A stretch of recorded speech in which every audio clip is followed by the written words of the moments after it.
यो रेडियो नेपाल हो। अब बाबुराम तिमिल सिन्हाबाट समाचार सुन्नुहोस्। शुरूमा प्रमुख समाचार।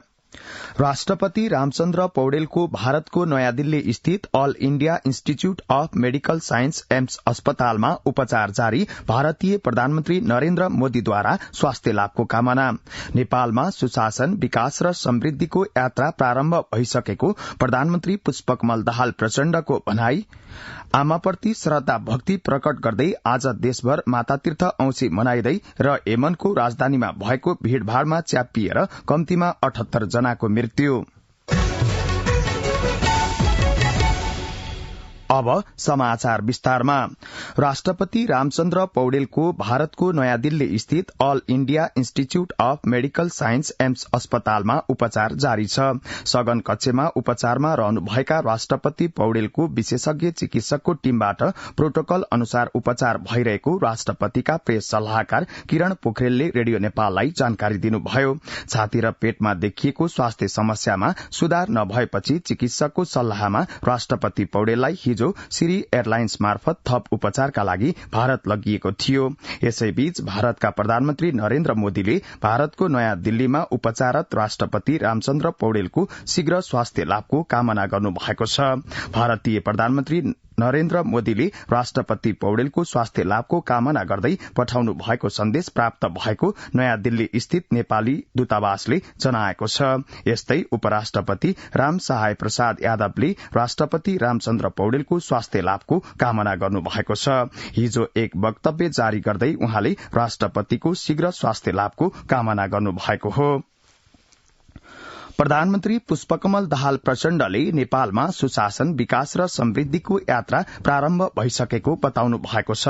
नेपाली कांग्रेस, नेकपा माओवादी केन्द्र, नेकपा एकीकृत समाजवादीले हिजो तनहुको बन्दीपुर गाउँपालिका 1 डुम्रेमा आयोजना गरेको चुनावी सभामा प्रधानमन्त्री प्रचण्डले समृद्धिको यात्रालाई पूर्णता दिने अभियानमा सरकार प्रतिबद्ध रहेको बताउनुभयो। प्रधानमन्त्री प्रचण्डले फरक प्रसंगमा मुगलिन पोखरा सड़कको काम सुस्त गतिमा हुँदा जनताले असजिलो र पीड़ा महसुस गर्दै आएकाले सड़कको कामलाई तीव्रता दिइने बताउनुभयो। हिजो नै गोर्खामा भएको कार्यक्रममा प्रधानमन्त्री पुष्पकमल दाहाल प्रचण्डले देशका विकट क्षेत्रहरूको आर्थिक सामाजिक विकासका लागि सरकार प्रतिबद्ध रहेको बताउनु भएको छ। उत्तरी गोर्खामा अहिंसा अभियान चुमवासीको पहिचान भन्ने नाराका साथ हिजोदेखि शुरू भएको चुम शताब्दी महोत्सव 2080 को उद्घाटन गर्नुहुँदै प्रधानमन्त्री प्रचण्डले विकट क्षेत्रमा आर्थिक सामाजिक रूपान्तरणका लागि सरकार प्रतिबद्ध रहेको बताउनुभयो। प्रधानमन्त्री प्रचण्डले गोर्खाको चुम उपत्यकाले विश्वलाई नै शान्ति र अहिंसाको सन्देश दिएको बताउनुभयो। संवैधानिक परिषदको हिजोको बैठकमा प्रधान न्यायाधीश नियुक्तिका बारेमा छलफल भएको छ।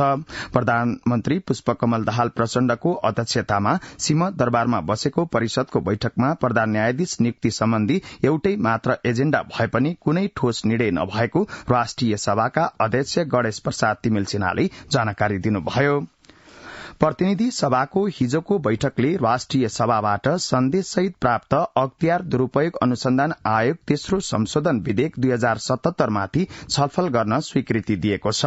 प्रतिनिधि सभामा विधेयकमाथि भएको सैद्धान्तिक छलफलपछि सभाको बहुमतले छलफलका लागि स्वीकृति दिएको हो। सभामुख देवराज घिमिरेले सांसदहरूलाई विधेयकमाथि संशोधन दर्ता गराउन 72 घण्टाको समय दिनु भएको छ। विधेयकमाथि हिजो भएको सैद्धान्तिक छलफलमा सांसदहरूले मुलुकमा पारदर्शी र जवाफदेहिता प्रमुख पक्ष भएको भन्दै भ्रष्टाचार नियन्त्रण तल्लो तहदेखि नै गरिनुपर्ने बताउनुभयो।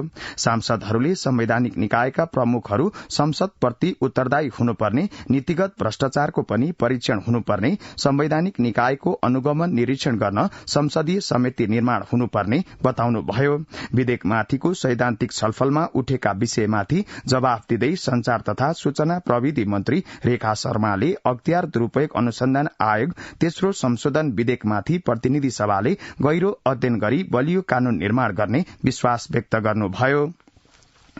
उपप्रधान एवं कानून न्याय तथा संसदीय मामिला मन्त्री पूर्णबहादुर खड्काले संघीयताको कार्यान्वयन र संघीय कानून निर्माणलाई प्राथमिकतामा राखेर काम गर्ने बताउनु भएको छ।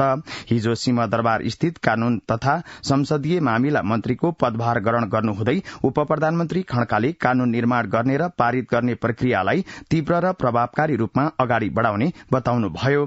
उप प्रधानमन्त्री खड्काले संघीय ऐन निर्माण हुन नसक्दा प्रदेश र स्थानीय तहलाई समेत प्रभाव पर्ने भएकाले हाल अघि बढ़ेका ऐनलाई चाँडै पारित गरी अत्यावश्यक कानून निर्माणका लागि सम्बन्धित निकायसँग सहकार्य गरी अघि बढ़ने बताउनुभयो।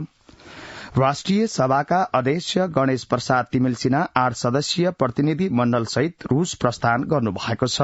रूसको माथिल्लो सदन फेडरेशन काउन्सिल अफ फेडरल एसेम्ब्लीका अध्यक्षको औपचारिक निमन्त्रणामा अध्यक्ष तिमिल सिन्हा 8 सदस्यीय टोलीको प्रतिनिधित्व गर्दै रूस प्रस्थान गर्नु भएको हो। आमाप्रति श्रद्धा भक्ति प्रकट गर्दै आज देशभर मातातीर्थ औंसी मनाइँदैछ। भगवान विष्णुले मातृवियोगबाट विवल भएको व्यक्तिलाई माता तीर्थ कुण्डमा स्नान गर्न लगाएर दिवंगत मातालाई दर्शन गराएको मान्यताका साथ आज काठमाडौँको चन्द्रगिरी नगरपालिका स्थित माता तीर्थ कुण्डमा आमा नहुनेहरूले स्नान गरी फलफूल खाद्यान्न आदि चढ़ाउने प्रचलन छ। आमाप्रति कृतज्ञता व्यक्त गर्न आज आमा हुने छोराछोरीहरूले मान मर्यादा र सम्मानका साथ फलफूल मिठाई खुवाई आफ्नो गच्छे अनुसार वस्त्र आभूषण आदि दिने गर्दछन्। आमा प्रसन्न भई दिएको आशीर्वादले छोराछोरीलाई कल्याण हुने विश्वास गरिन्छ। परलोक भइसकेकी आमाको नाममा आज श्रद्धा भक्तिपूर्वक सिधा र पिण्डदान गर्नाले दिवंगत आमा प्रसन्न भई आशीर्वाद दिन्छन्, जसबाट छोराछोरीहरूले यो लोकमा सुख भोग गर्न पाउने जनविश्वास रहिआएको छ। रेडियो नेपालबाट अहिले सुन्दै हुनुहुन्छ बिहान 9 बजेको समाचार। अब केही बेर विज्ञापन र सन्देश। खुशी कसरी खुशी हुन्छ जब बने छैन कोही आफ्नो भन्दैमा आफ्नो हुन सम्पर्कमा बस्या खै।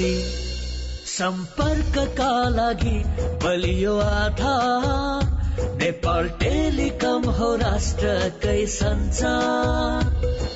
सम्पर्कको आधार राष्ट्रको सञ्चार। नेपाल टेलिकम राष्ट्रको सञ्चार। नेपाल टेलिकम राष्ट्रको सञ्चार। अब बाँकी समाचार।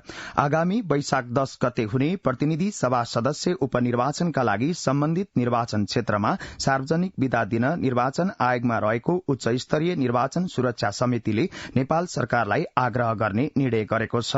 प्रमुख निर्वाचन आयुक्त दिनेश कुमार थपलियाको उपस्थिति तथा निर्वाचन आयुक्त सगुन शमशेर जवाराको अध्यक्षतामा गृह, रक्षा र अर्थ मन्त्रालयका सचिवहरू, नेपाली सेनाका रथी, प्रहरी महानिरीक्षक, सशस्त्र प्रहरी महानिरीक्षक, राष्ट्रिय अनुसन्धान विभागका मुख्य अनुसन्धान अधिकृत लगायतको सहभागितामा भएको बैठकले उक्त निर्णय गरेको हो। वसुन्धरा मान प्रज्ञा प्रतिष्ठानले विक्रम सम्वत 2080 को वसुन्धरा श्री पुरस्कार वरिष्ठ नेत्र चिकित्सक डाक्टर सन्दुक रोहित र मानसिरी पुरस्कार वैज्ञानिक महावीर पुनलाई प्रदान गर्ने भएको छ।